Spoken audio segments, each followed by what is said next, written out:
Welcome everyone to Mail Fuzz TV. I am Peter, that is Tara, and we are going to talk about Quantum Leap Season 1, Episode 15. It's called Ben's Song for the Defense. So full spoilers for the episode. Were you doing like dinosaur hands there whilst I was... I was doing Quantum Leap. Ah. Interesting. So Ben is a lawyer. It's the 80s, although I'll be honest, if they mentioned it early on, I missed it because I didn't realize it was the 80s until they mentioned it was 1985, like 5 minutes before the end of the episode. Yeah, I think I might have missed it too. I feel like they've been doing the dates at the beginning of the episode though, so it should have been there. I mean, maybe it wasn't. Maybe I just wasn't. I didn't catch it. But regardless, he's got a lot of cases. He's got a lot of people that he's trying to help. But there's one main person in particular who's on trial for a murder that he presumably did not commit. Certainly looks that way. And according to Ziggy.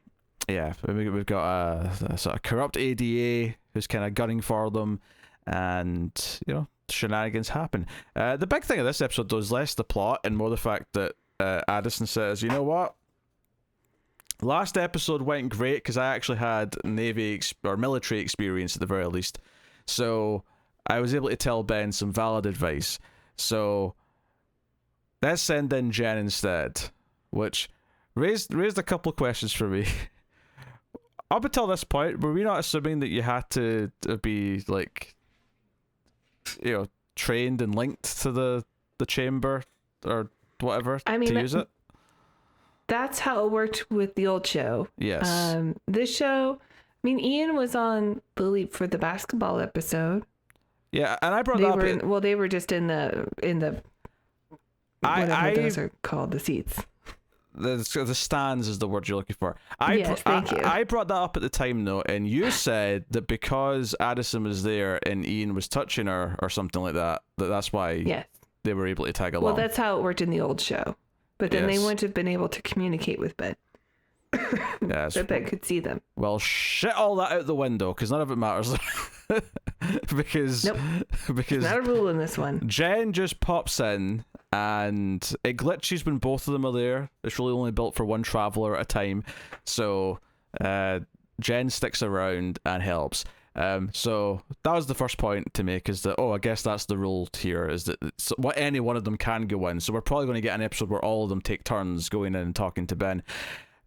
I like that. Mix it up a little bit, shake things up. Oh yeah, that was honestly the best part of the episode, is that Jen gets more to do and gets to interact with Ben in different ways. And Jen's a really good character.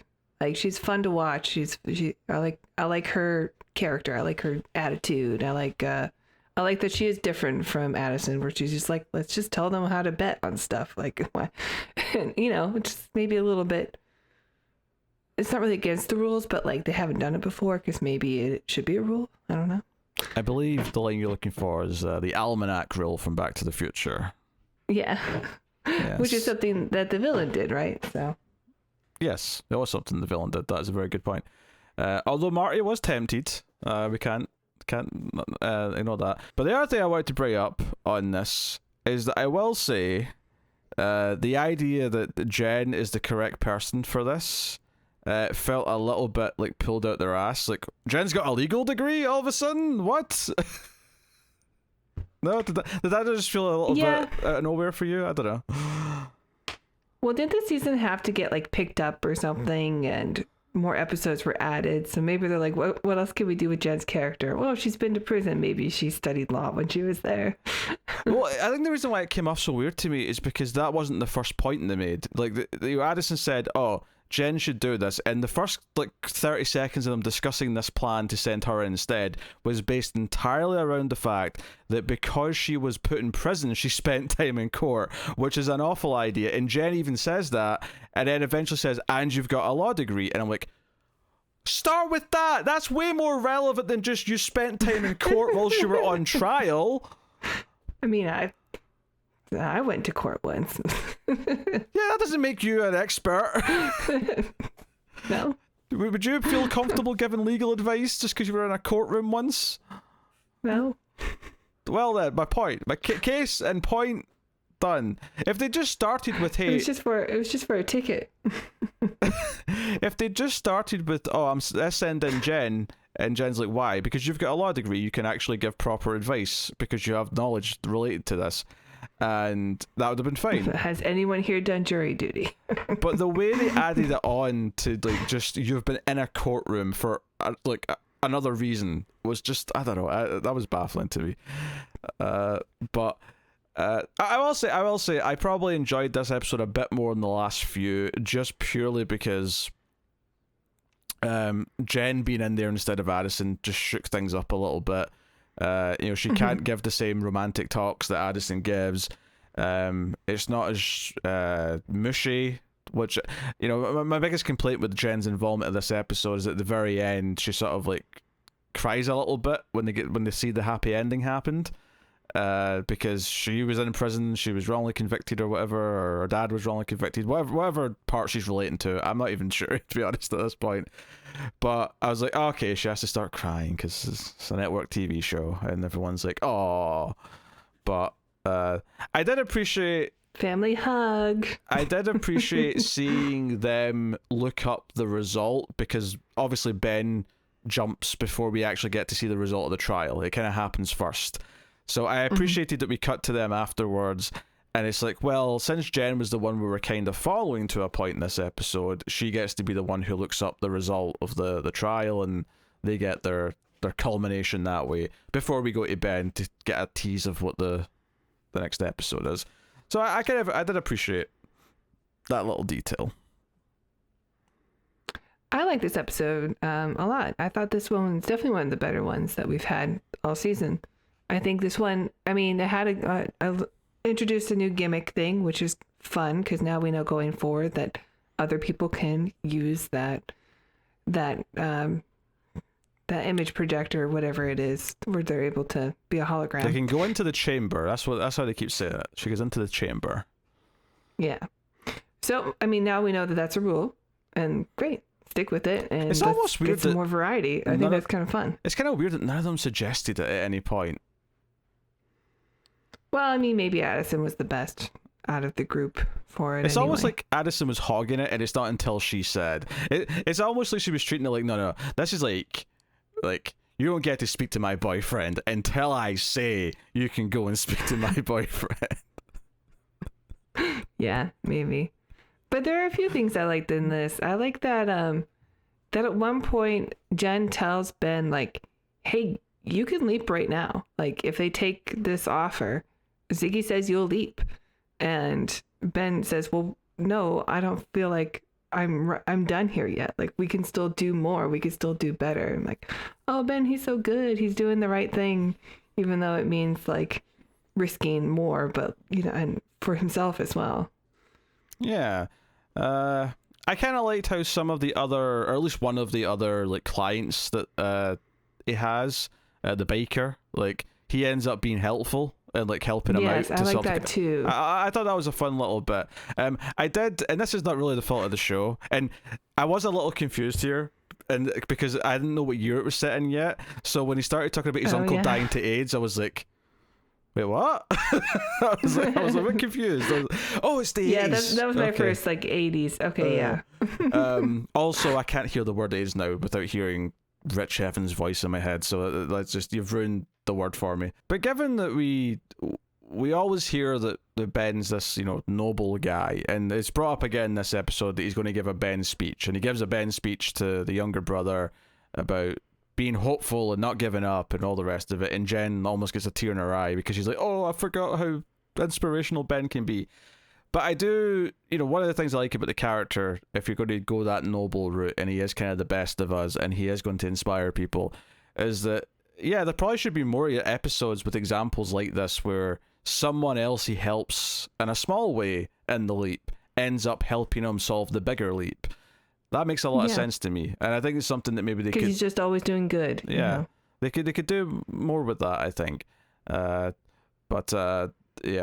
when he brought up the AIDS thing, it was kind of like, it was almost like a running gag in this episode that he kept trying to ignore the small cases to focus on the murder suspect, but every single one had like some sort of like really bad knock-on effect. It's like, if this guy, I think there's a guy at the start who's like was naked or something, he's like, if he goes to prison he's going to get put in a wheelchair because he gets beat up so bad at the prison. The biker, it's like, like, it's not a big deal if he waits an extra couple of days for his bike. No, he needs his bike back because he's doing like a cross-country charity thing for AIDS because his uncle died.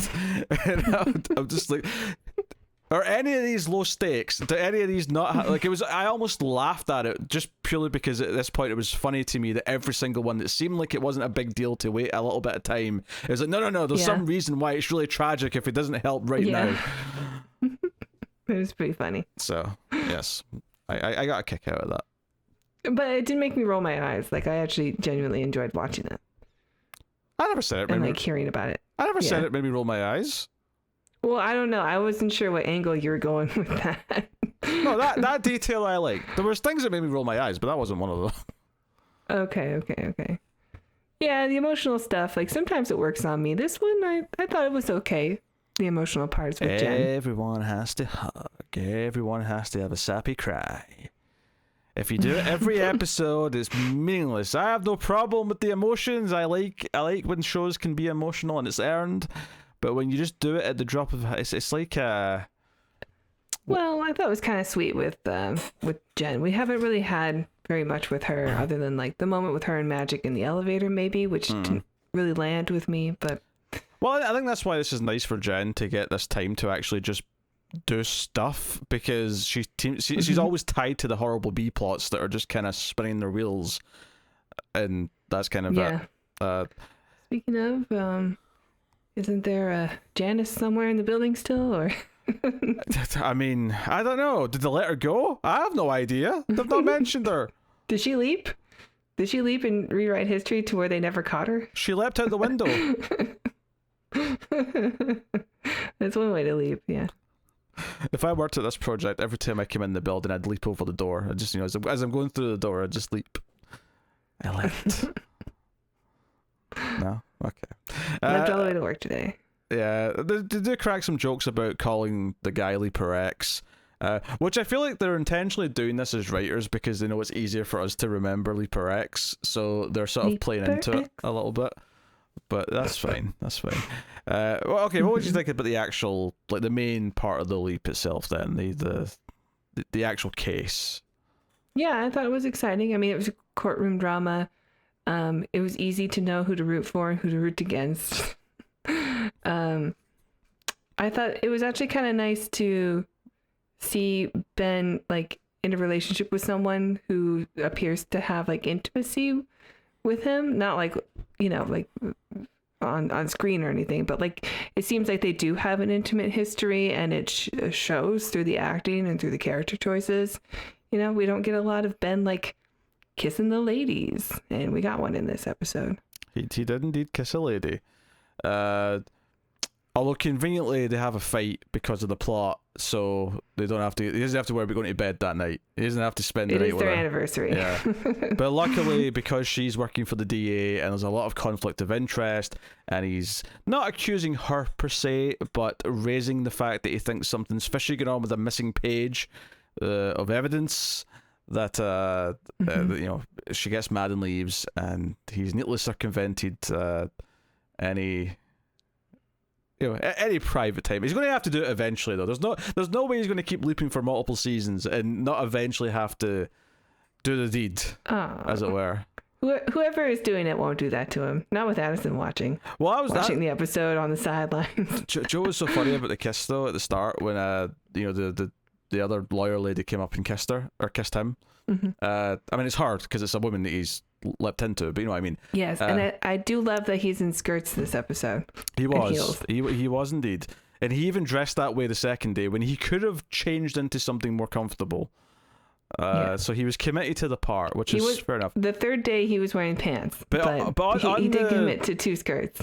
On the kiss though, I did know that Addison wasn't there to witness that. Jen was already there by that point. I was actually surprised they didn't do like a close up.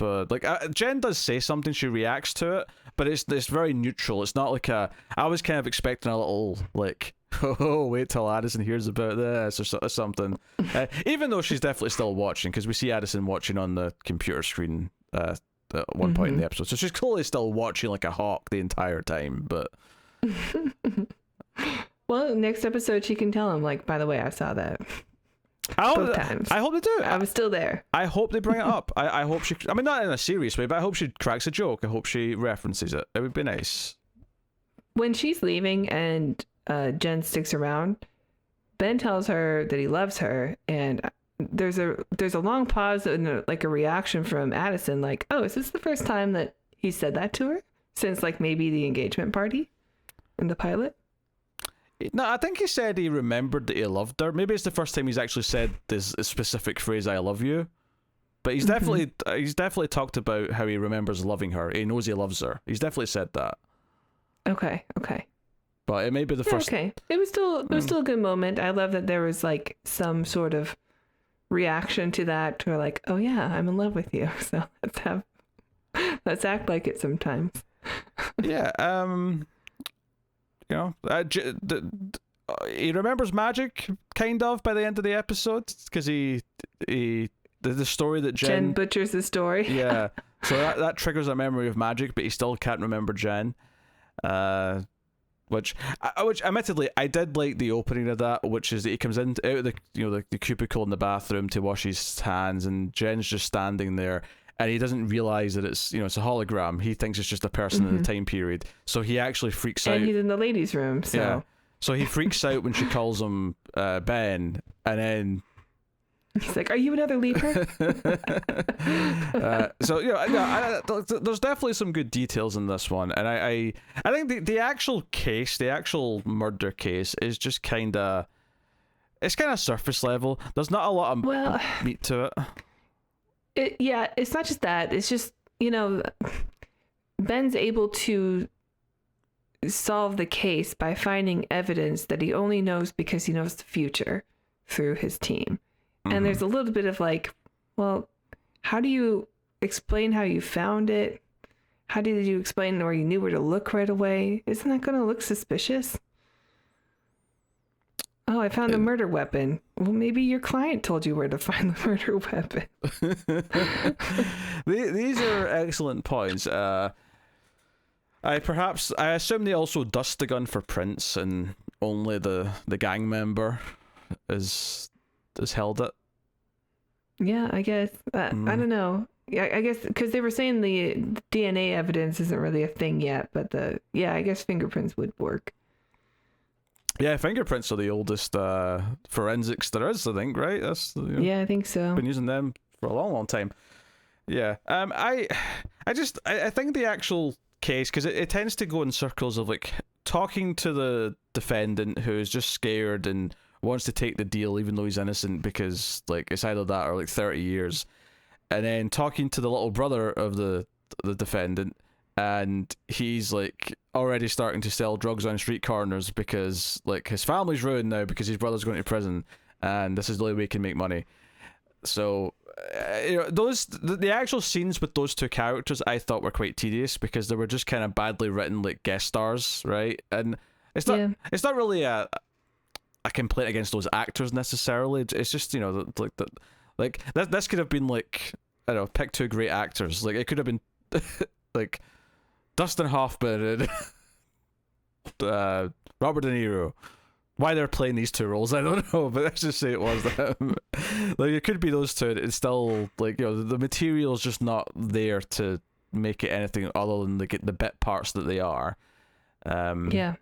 So, yeah, because it almost felt like he was really there to like make sure not only the relationship of the lawyer that he's jumped into is worked out with the girlfriend, but also that the girlfriend is on a better path and not working for a corrupt asshole. Now she's going to, expose him and and I think he gets disbarred or something, right? So... Yeah. They say he's going to get fired because apparently he's been withholding evidence from lots of right. cases. Because the only thing he cares about is winning. Yes, that's what he says. Yeah, he wants to be DA. He wants to be. He's assistant DA. He wants to be DA. He's going to do his best to become district attorney. That's his goal. Yeah, whatever it takes to win. But that's okay. Like, sometimes that's how the leaps work in the classic one too, where you can kind of interpret it as, oh, like, yeah, he came here for this big issue and this person's saved, but really it's this other small thing that he was there to help out with. Yeah, that's like, I wasn't complaining about that. It's almost just this like, there's this like level of assumptions that get made by the characters where I'm like, have you not learned by now that sometimes it's not the obvious thing that you're there to actually fix? Yeah. If anything, it's more often than not the more emotional thing, the personal thing that you need to fix, than it is the big, grandiose element. Although I'm sure Ben did care about making sure the innocent kid walked free, but yeah, totally. So yeah, I mean, of course he did. That's why he stayed longer. Yeah. So yeah, they mentioned Leaper X at the start. They're talking about trying to like see if there's any sort of pattern to like anything Leaper X has been doing in all the various leaps so far, and then that's the last you hear about it all episode. They don't bring it up again. Yeah. That's all right, I guess. We only have 3 episodes left. We're gonna have to crack down. We need to know what's going on with Janice. I think they've been, giving her bread and water at least, and I think early on it felt like they were doing more with the overall season story, and it feels like they've really slowed down. And maybe that is because they got an extra 5 or 6 episodes and they didn't know what to pad it out with, so they're just kind of ignoring it for like several episodes until they bring it back round for the finale. Maybe. Yeah, that's what I was thinking. Because I've definitely seen network shows pretend they have an overarching story, but it really is just like the smallest of breadcrumbs. But I do think this was doing more with it. It did feel like a bigger part of the show for that first half. Mm-hmm. And then ever since we've come back after Christmas, it's just been like... It's been mostly the leap also. Yeah. It's not a whole lot going on outside the leap. It really does feel like the Except for maybe Ian with the episode when they meet up with their ex. Oh yeah. Because we know Eden's leaping, which was that was a big deal, yeah. But that's like the only big plot point in terms of the overarching story that we've had probably since we came back after the break. Yeah, and I don't think they've even gone to Janice to be like, so what the hell? What's going on with Ian in the future? Did you know about this or? Yeah, it's really weird just how little there's been of Janice in the last like 5 episodes. Well, she was so prevalent in the first part of the first episodes. It's almost like whatever they had planned for episodes like 12 or 13, whatever the last one was originally. It's almost like they've pushed that to episode 18, and then everything else, they're just kind of like spinning wheels. Like as far as the main like overarching plot goes, they've been just kind of like ignoring it for the most until they get back to it. I mean, we'll see if if we get to the finale and the finale feels like it's also not really doing anything with it, then I think there's a bigger problem here that we should probably complain about. But I suspect it's going to feel like, oh no, now we're back to telling the main story again, because... Yeah, you're probably right. And the reason why they probably did that rather than adding in more of the main story is because they don't want to, like... Well, either they've not thought of what it is for season 2 yet, or because they're so like tied to what's next being season 2 that they didn't want to go any further than where the finale's going. So that was the thing. But yeah, it was an okay episode. Like I liked it. Like there was things I liked about last week's and there's things I like about this week's, but they're both still very flawed. I thought the couple before that though were pretty bad. So I'm it's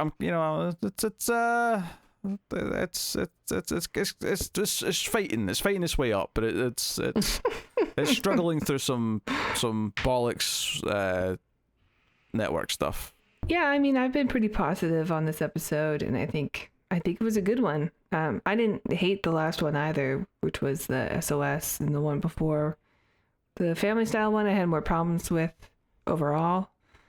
But it just seems to be like we're getting some classic, just leap focused episodes, and we're not getting a lot of the other stuff. And maybe that's why we're like, is this episode as good because they're not acknowledging the things that, we still have questions about and they set up clearly.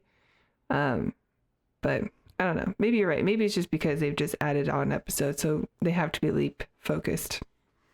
Yeah, I'm not sure. It's... Yeah, I think... The leaves still feel quite light and fluffy to me, and I think it's just the way they're written, where it's sort of playing on tropes, and we were sort of joking that we got a medical episode, we got a ship episode, so we had to do a lawyer episode, and it kind of played out largely like I would have expected it to. But there were some nice touches. I like the biker helping him.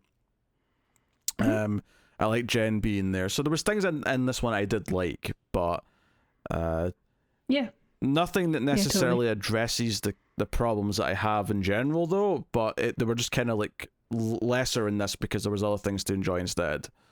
If that makes sense. Yeah, I mean, a lot of the nitpick stuff I had was kind of addressed in this, and I think we've kind of gone over them already. Where, like, you know, Addison and Ben had a moment where I was like, oh yeah, they're together, and it's not just sad all the time. Like, they could be flirty, and they could say things like "I love you" to each other, or, you know, people being able to help with the leap. I feel like a lot of in the early half of the episode of the season, it's been like I don't know, like no one seemed like they were really helping on Ben's leap. It was just we were going there and we're going to, you know, track down Janice and all that. But I kind of thought that the project has all these people to help with the leap, you know, to help solve the mysteries. There was a point in this episode where he gets the box of files and the other guy's like, you'll never get through all that and like deal with your other cases. Yeah. No one person can do it. And I thought, no one person. He's got a team of 4. Perfect. Yeah, I thought that too. But they don't actually do that, though. They just give it to Ziggy. But that's okay. It was still another solution, though, right? Yeah. I was expecting to cut to like all 4 of them. You know, like Addison, Ian, Magic. Well, it's only 3, I guess, because Jen's in here. But you know what I mean. You know what I mean. Like the rest of the team all sitting around with boxes and paper and like looking for the clues. Or just interns. Like, weren't there people at the project other than the main 4 that we get? We can't afford extras, Tara. Don't be ridiculous. Well, they're not speaking. Just have them shuffling through papers. They should have their own version of the Bridge Boy, who's just this guy who never speaks. He's just always there, just looking through papers and like clicking away in keyboards and. I agree. Else. The show could use the Bridge Boy. Could use the Bridge Boy. That's our advice coming out of this episode. So anyway, that's Ben's song for the defense. We'll see how where it goes next week. And there is one next week, at least according to Wikipedia. When I checked last time, there's one next week. So maybe it's a straight run to the finale now. But we got 3 episodes left. We'll see how things wrap up. Next week's looks pretty interesting, actually. So. Oh yeah, we never mentioned what the forward to it. What the leap at the end was. He seems to be being admitted to an asylum. Was the gist I was getting from it. Not by choice. No, his wife or sister or whoever is kind of like forcing him into this, and there's like a lightning strike. So we could be getting another kind of spooky episode because it seemed like it was maybe going with a horror side. Although I did think it was weird it didn't cut to like an exterior shot of like whatever the building was, because it felt like that's what it was building up to, and then it just kind of cut in a close up to the credits. No, like not chain link fence, but like a cast iron fence or gate with the asylum across it or something. Yeah, I was expecting the either that or just a shot of like this gothic looking building with the because we heard the thunder like a second ago, so I thought we'd get like another lightning strike like behind the building or something, you know. So there is a classic episode of Quantum Leap that takes place in an asylum during a lightning storm, and it causes shenanigans to happen with the project as well. So I look forward to it. I think that's cool if they're going to like make a callback to that. I just think, you know, given what happens in that episode, it seems way too early to do that in this episode, in this season. Like it's definitely not a season 1 thing you want to do. What I'm trying to say. I think I just had an idea of what it might be. I don't want to say because I don't want you to confirm or deny it. Yeah, okay. But okay. I feel like what you just said gave me a hint, and I'm like, oh, wait a minute. Anyway, that's quite a bit. Let us know what you thought of this episode in the comments below. You can like, subscribe, ding the bell for notifications, all that stuff. And of course, you can support the channel by heading over to patreon.com/MailFuzzTV and supporting us over there. Or you can hit us with a one-time super thanks on YouTube if that's your thing. Any and all help is appreciated and keeps all the content coming. But that is us. So thank you once again for watching or listening. We always appreciate it. Keep watching TV. Have you got any vanilla?